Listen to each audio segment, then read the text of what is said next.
irmãos e irmãs, sejam todos muito bem-vindos ao nosso canal Jesus e Jacó, Casas Irmãs, para mais um momento de reflexão. Hoje, o tema Provas Voluntárias do Evangelho segundo o Espiritismo. Hoje quem vai fazer a reflexão é nossa irmã Neide. E antes de passarmos a palavra para ela, vamos fazer a nossa vibração planetária, convidando a vocês que nesse momento sentem comodamente, se aquiete um pouquinho, vamos nos unir em orações para a nossa casa, nosso planeta Terra, rogando aos mentores, guias espirituais, anjos da guarda, espíritos ascensionados, possamos juntos mentalizarmos o nosso planeta e emanarmos as melhores energias do nosso coração e da nossa mente. Vamos imaginar que estamos formando uma grande roda, um grande círculo em volta do nosso planeta. E de nossos corações saindo amor, saindo paz. E essa energia junta com todos os corações que nesse momento estão emanando, possa chegar às zonas de conflito, e essa energia de amor possa ir a todos os corações que estão conturbados. Essa energia de amor, de paz, possa tocar os corações ainda endurecidos. Que essa energia de paz possa chegar aos líderes de nação, para que possam governar para todos, principalmente os pobres e oprimidos. Que a energia de cura possa chegar aos hospitais, aos doentes, aos nossos irmãos que estão nas ruas, nos abrigos. Ó Mestre Jesus, tende misericórdia, misericórdia dos teus filhos em sofrimento. Que essa energia possa ir em cada ponto que haja necessidade, em cada canto que necessite de bom ânimo, de paz, de amor, possa chegar agora, acalmando, envolvendo em luz e em paz. E assim seja, e assim será. E vamos passar a palavra para a nossa querida irmã. Muita luz. Boa noite a todos, todos muito bem-vindos. Estamos mais uma vez aqui reunidos nessa grande oportunidade de refletirmos, né? E dessa vez sobre o Evangelho segundo o Espiritismo, o Evangelho de Jesus. E nós estamos estudando as bem-aventuranças e esse capítulo que nós vamos hoje conversar, fazer a reflexão sobre ele, é Provas Voluntárias, o Verdadeiro Silício. Então, ele é uma instrução dos Espíritos que está no item 26. E o, o, o capítulo é o capítulo Bem-aventurado os aflitos, que nós estamos estudando. Então, esse Provas Voluntárias, o Verdadeiro Silício,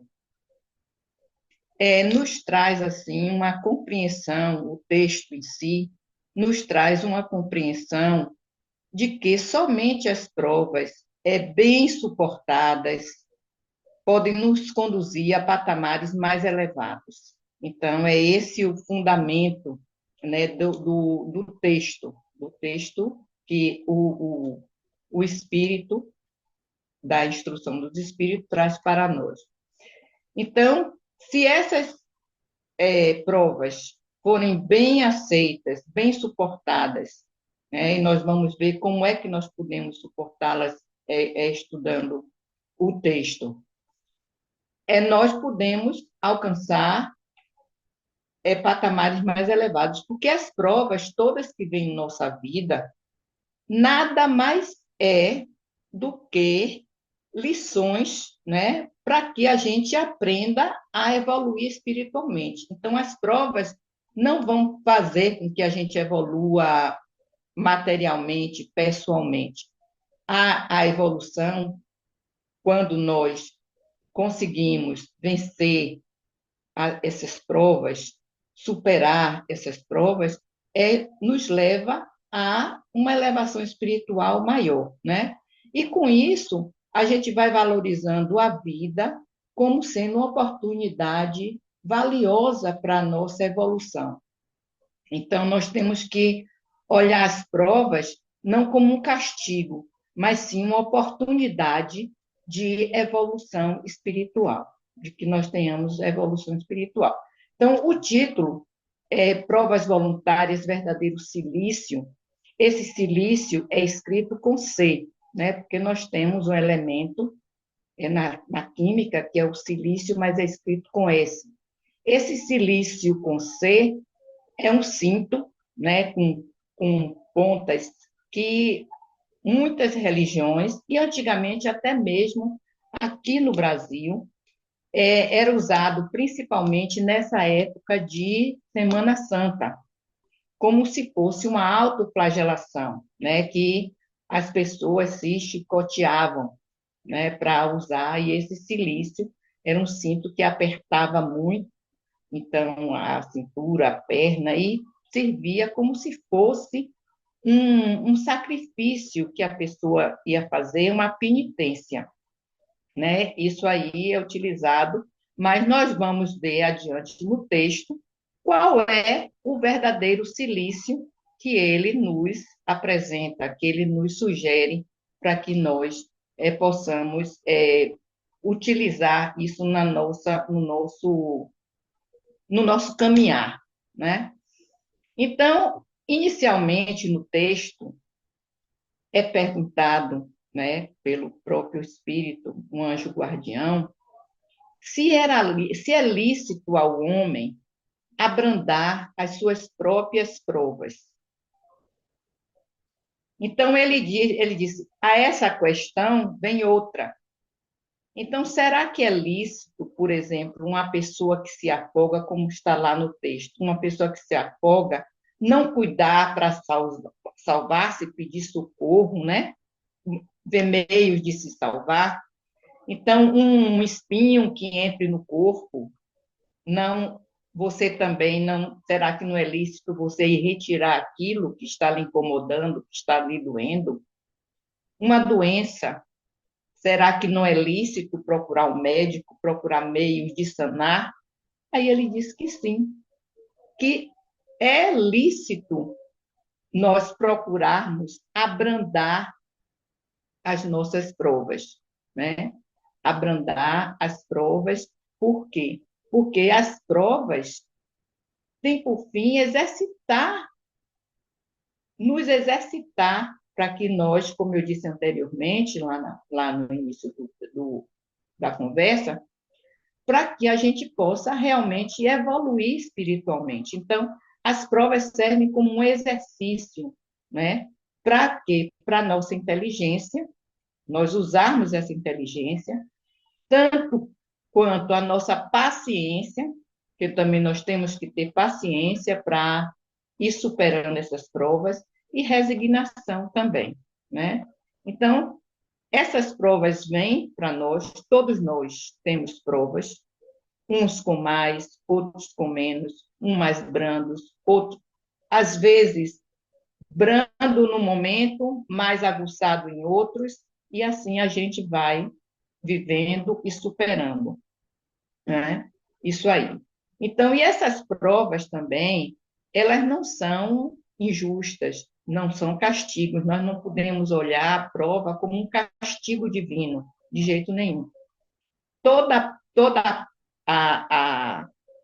o sofrimento, toda a prova, ela tem uma causa. Isso aí é a lei de causa e efeito.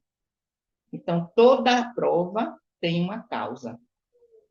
E essas causas são justas, porque Deus é justo e bondoso e justo.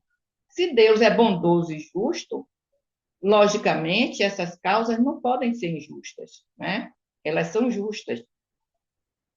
Tem casos, por exemplo, como está lá no texto, no texto do Evangelho, em que pode vir pessoas, homens, como ele fala, homens é a humanidade, né? Homem, mulher, qualquer pessoa, com uma situação mais difícil desde o seu nascimento. Quantas vezes a gente vê crianças aí com problemas gravíssimos, seríssimos, né? Que às vezes a gente se pergunta, meu Deus, tão pequeno, mas o espírito é um espírito já antigo, é um espírito que já está reencarnado.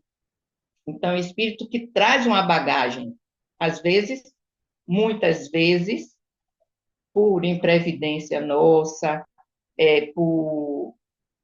por algumas atitudes tomadas, como ressentimentos, ódios, raiva, ciúmes, nós buscamos essas provas, né? Às vezes, até mesmo Allan Kardec diz que muito das nossas provas, às vezes, são adquiridas na vida atual, mas isso não quer dizer que nós não tenhamos também uma carga de passado. Não podemos atribuir tudo a vidas passadas, porque depende também do nosso comportamento e de nossas atitudes aqui nessa encarnação.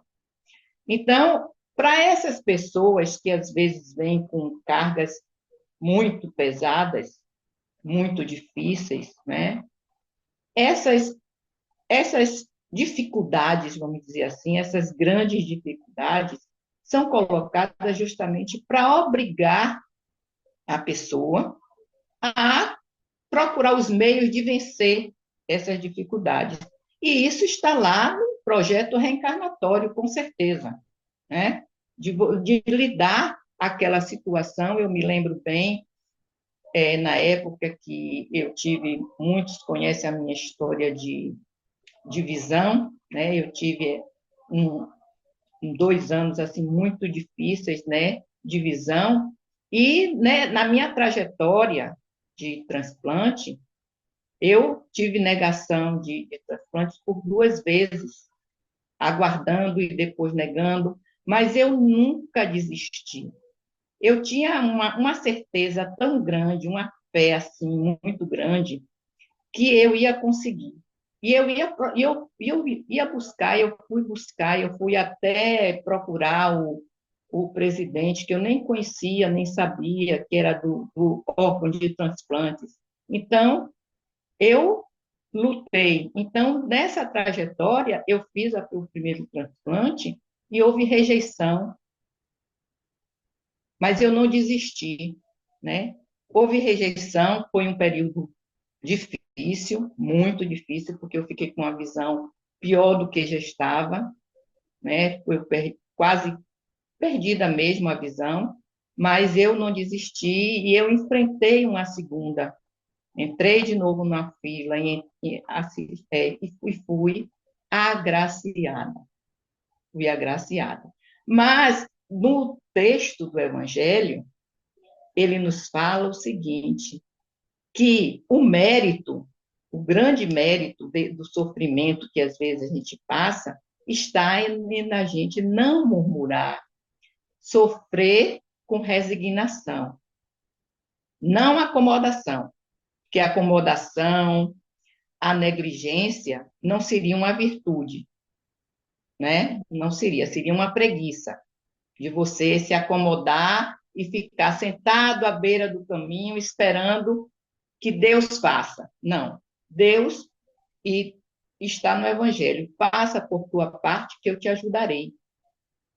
Então, nós temos que fazer a nossa parte, nós temos que fazer o nosso esforço. Então, dentro desse texto, das provas, ele fala que o mérito está em você sofrer, mas não se queixar, não murmurar, não se desesperar quando não alcance o benefício que você procura. Isso pode ser, no meu caso, foi uma doença, mas pode ser também no financeiro. Às vezes você está passando por uma dificuldade financeira, quem tem uma empresa, e você busca muitos meios, até de salvar, de resgatar, e não consegue. Mas você fez a sua parte.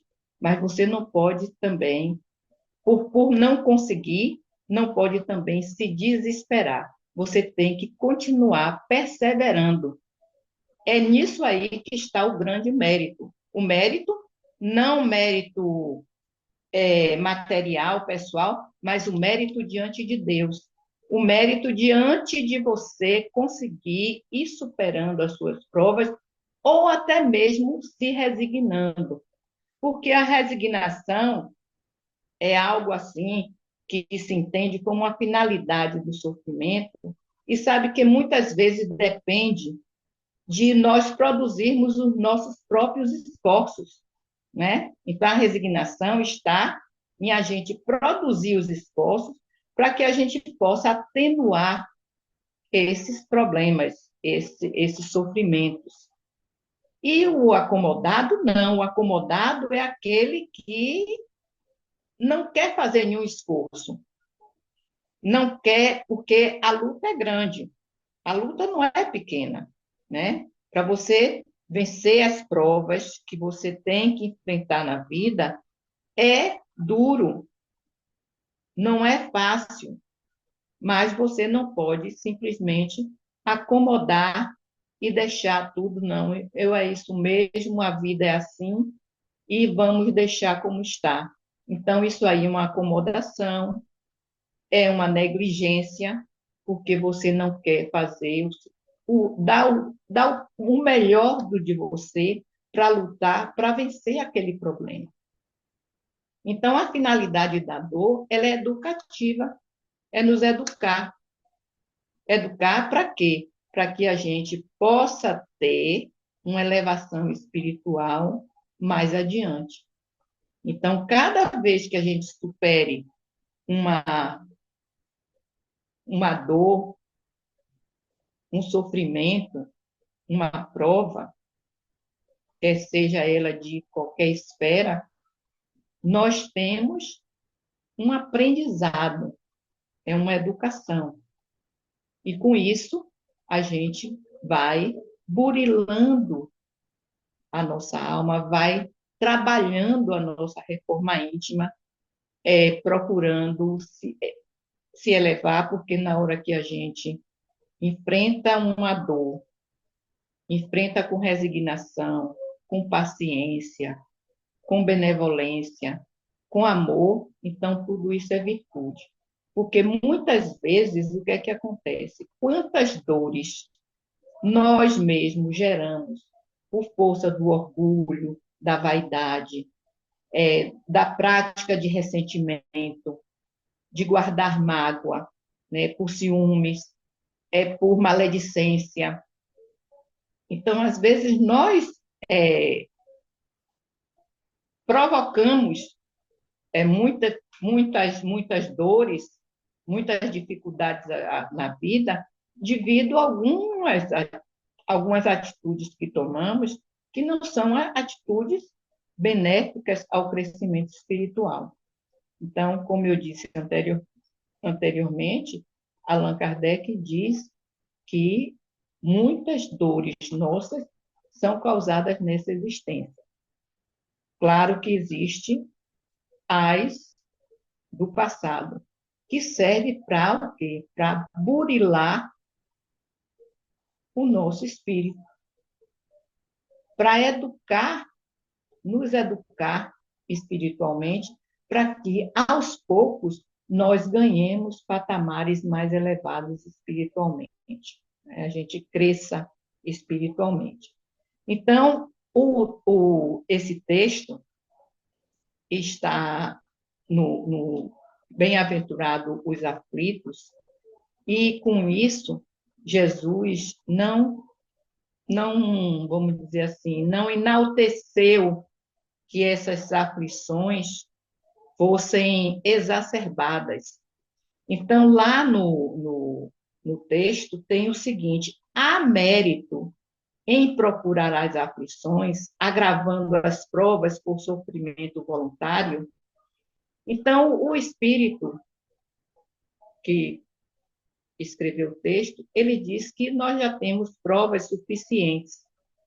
Então, muitas vezes não há mérito em você agravar uma prova simplesmente por agravar. Então, tem que ter um motivo para isso, né? Então, o mérito o objetivo do mérito é o bem comum.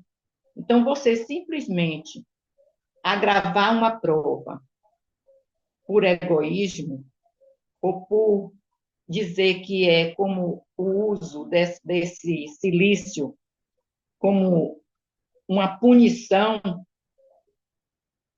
então não agrada a Deus, não é meritório. Só tem mérito se for um bem comum, se for voltado para você ajudar ao seu próximo, para ajudar a comunidade, para ajudar o planeta. Ou seja, você pode, nós já vimos aí muitos exemplos de benfeitores que se dedicaram mesmo, né? Se, se devotaram completamente à sua vida em função do bem comum, em função do bem do outro.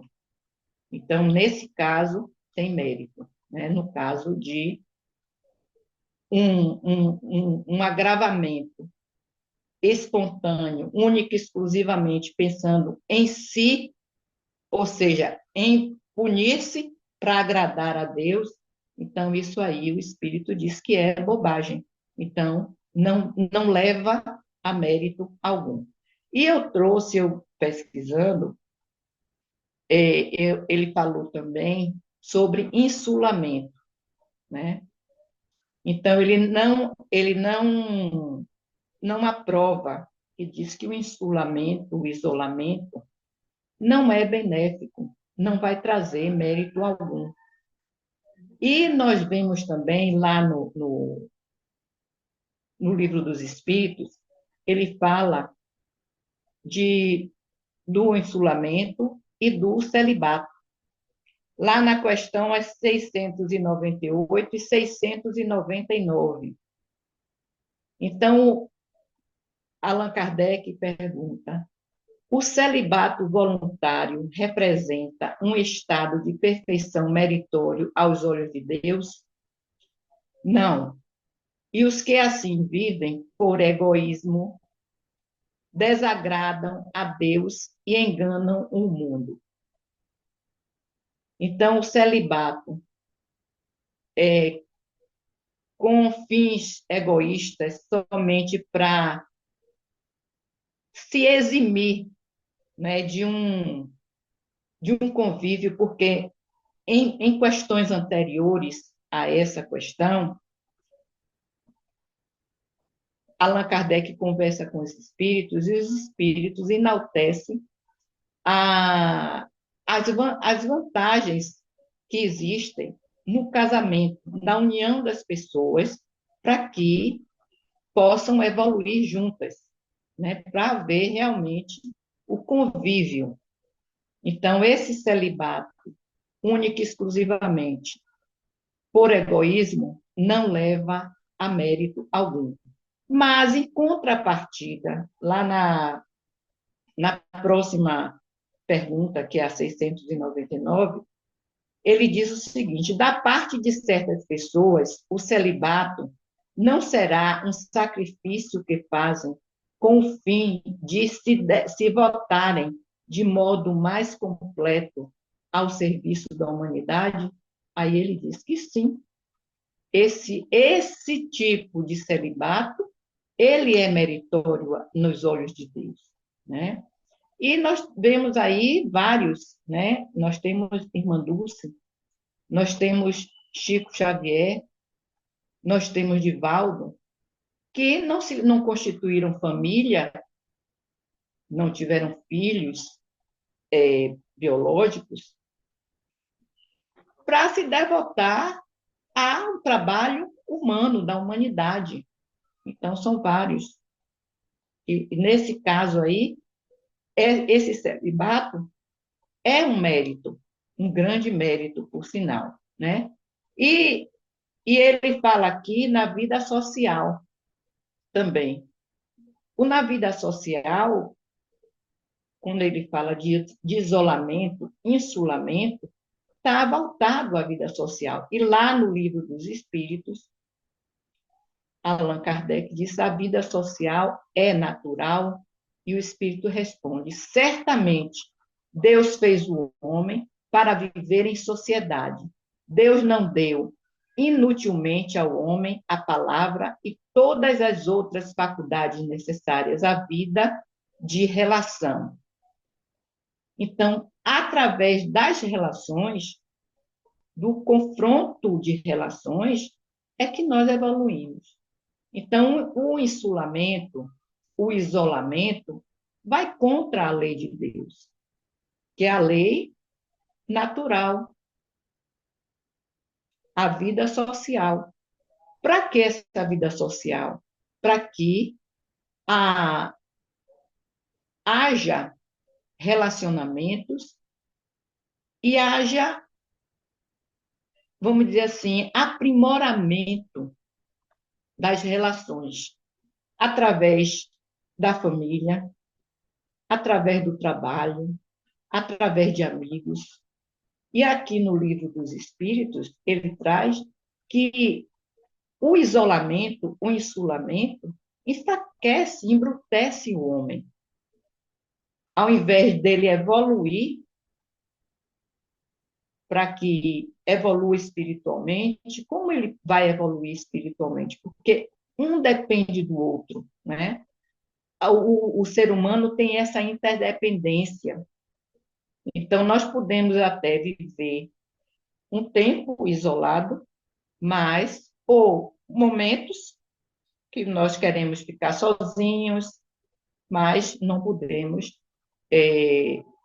se isolar totalmente do mundo e fugindo dessas relações. Quando nós fugimos das relações, nós estamos construindo algo que vai ser contra a nossa evolução. Porque nós precisamos do embate. Na verdade, é esse. Nós somos seres individuais e cada um tem a sua personalidade, somos espíritos individualizados, cada um vem com sua bagagem e precisamos desse relacionamento para que a gente vá se adaptando, né? Às vezes a gente tem que ceder, outras vezes nós temos que concordar, mesmo às vezes sendo contra, a gente tem que depois olhar, analisar e assim por diante. E ele também fala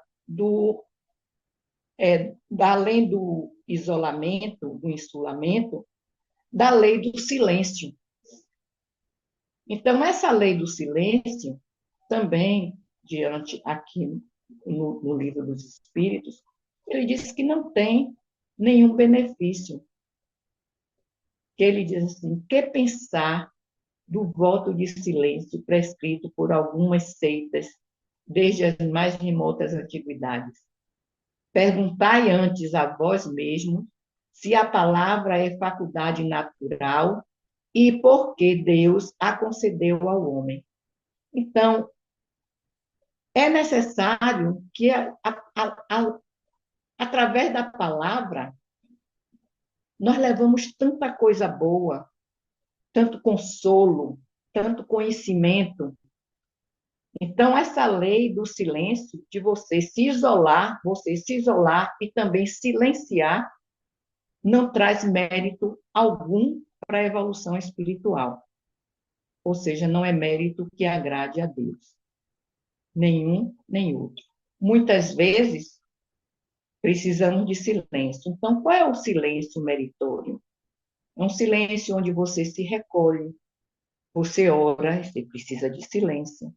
Você precisa se conectar com o alto através de uma meditação. Aí tem mérito. Jesus precisou de se isolar 40 dias, mas foi um isolamento necessário. Mas ele voltou. Paulo de Tarso também precisou, quando ele se converteu, ele precisou ficar 3 anos afastado, não se isolou totalmente, porque, segundo os relatos de livros, ele estava com um casal de amigos, mas ele precisou ficar 3 anos afastado para que ele pudesse remoer e remover todo aquele, vamos dizer, toda aquela bagagem anterior dele de perseguidor de cristão, para se voltar a ser evangelizador de cristão. Então, ele precisou desse momento, mas depois ele voltou,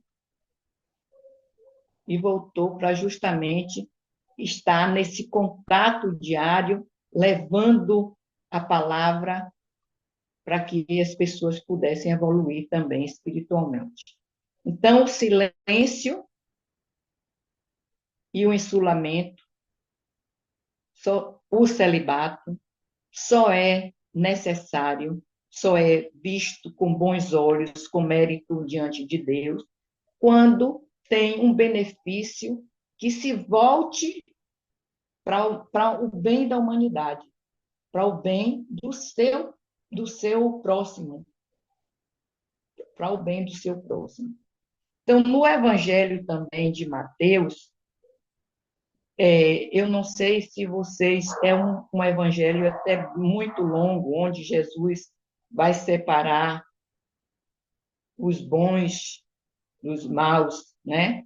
E ele exemplifica que quando tive fome, me deste comida, quando tive sede, me deste água, quando estive doente, me deste remédio, quando estive nu, me vestiste, e assim por diante. Ou seja, a caridade, benefício do próximo. E os apóstolos ficaram assim, dizendo assim, mas mestre, quando foi que nós vimos você com fome e demos comida? Quando foi que vimos com sede e demos água? Então, porque eles não entenderam, mas Jesus disse que a qualquer dos pequenos que nós fizéssemos algo como isto, estava fazendo a ele, ou seja, fazendo a caridade. O mérito das nossas provas, do nosso caminhar, vai estar no sacrifício voluntário, só terá mérito quando tem por objetivo a caridade.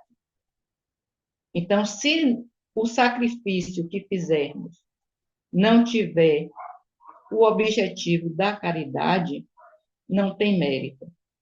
Então, no texto mesmo do Evangelho, ele diz quantos, ele dá vários exemplos, quantas pessoas ficam assim noites em claro na cabeceira de algum doente, prestando auxílio, que nem é parente, mas ali velando.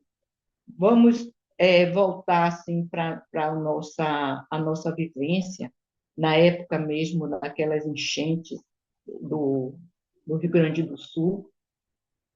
Quantas pessoas se movimentaram, né?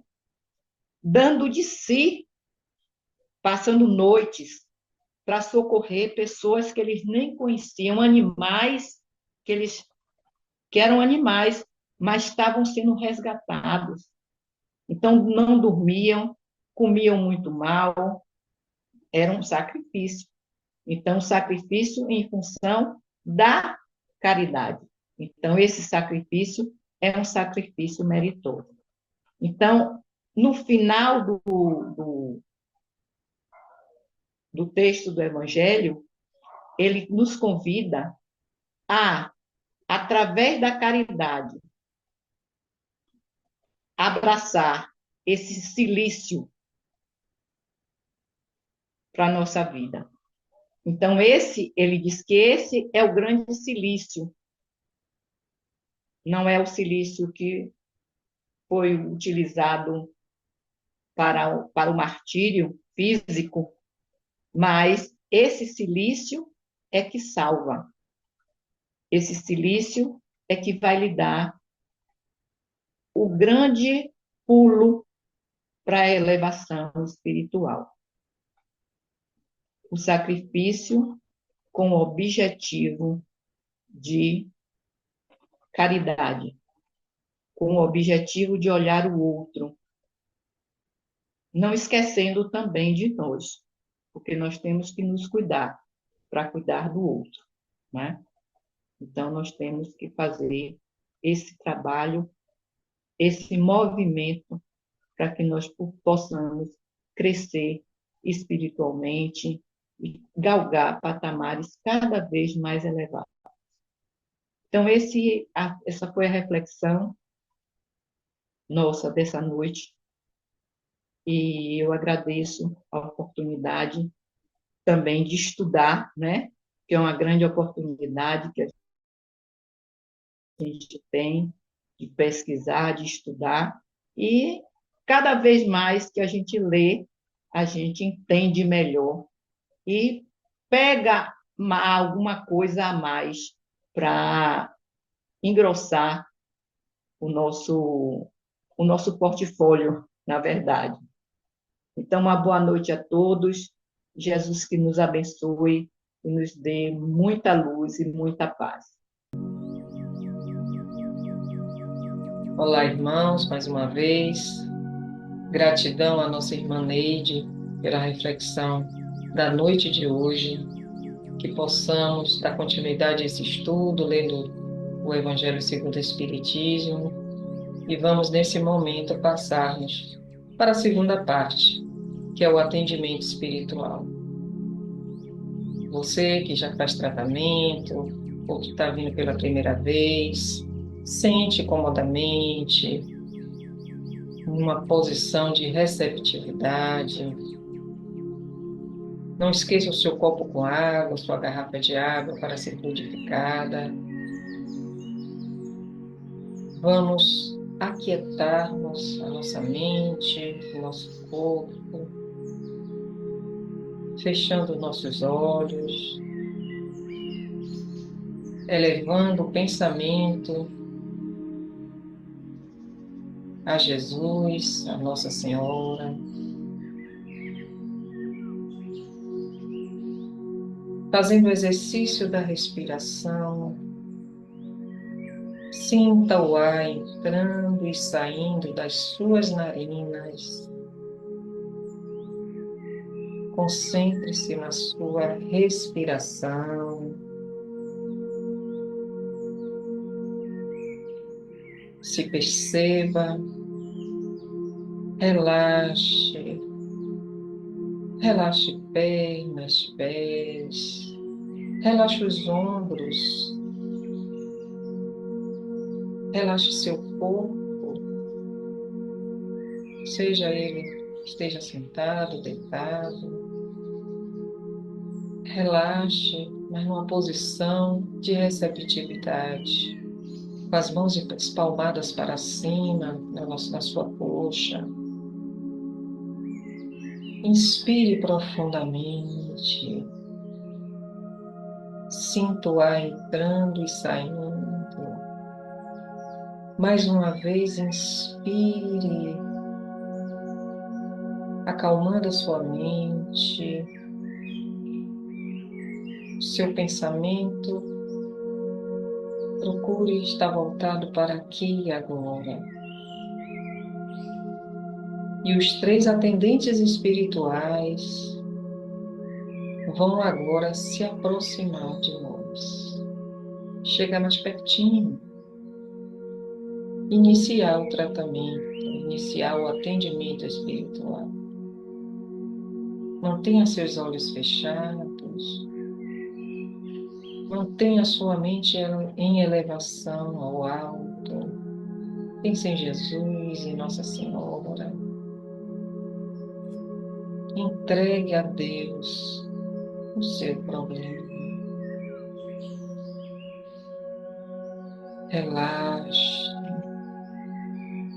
E os irmãos atendentes espirituais vão, nesse momento, iniciar o passe, retirando todas as energias deletérias dos nossos corpos, limpando os nossos chakras, limpando nossos corpos físico e extrafísico, retirando todas as energias negativas. Que nós possamos estar fazendo a nossa parte, orando, respirando, relaxando, para facilitar esse atendimento. E eles limpam todas as energias, retira tudo de negativo.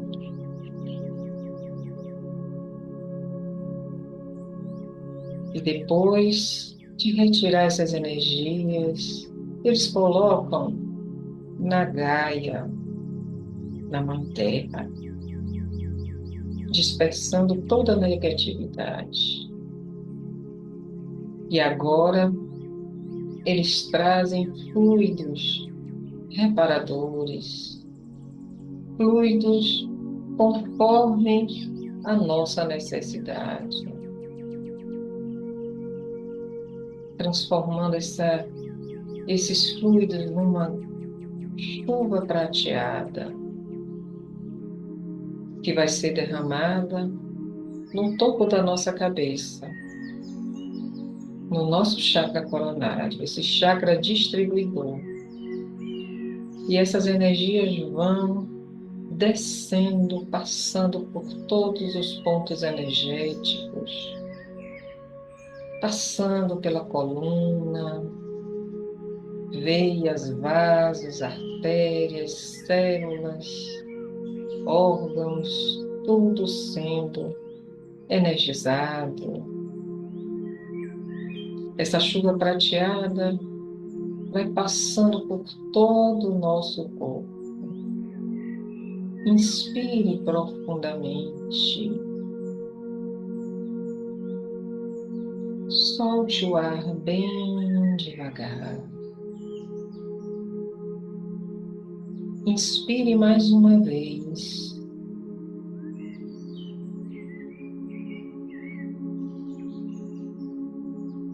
E solte o ar bem devagar.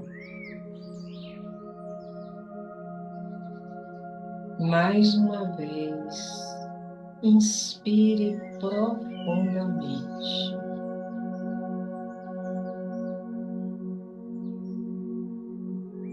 E solte o ar bem devagar. E os atendentes espirituais vão concluindo esse atendimento, expandindo essa energia para o local onde nós estamos. Sejamos gratos a esses amigos espirituais, a esses atendentes que humildemente adentram o nosso lar e a cada chamado estão sempre a postos, porque nunca, jamais estaremos sozinhos. Muita luz, muita paz. Que o círculo branco da paz e da harmonia se feche e se expanda através de nós. E que a luz de Jesus e de Maria nos envolva, nos ampare, nos acalme e permaneça conosco hoje, agora e sempre. Até a próxima.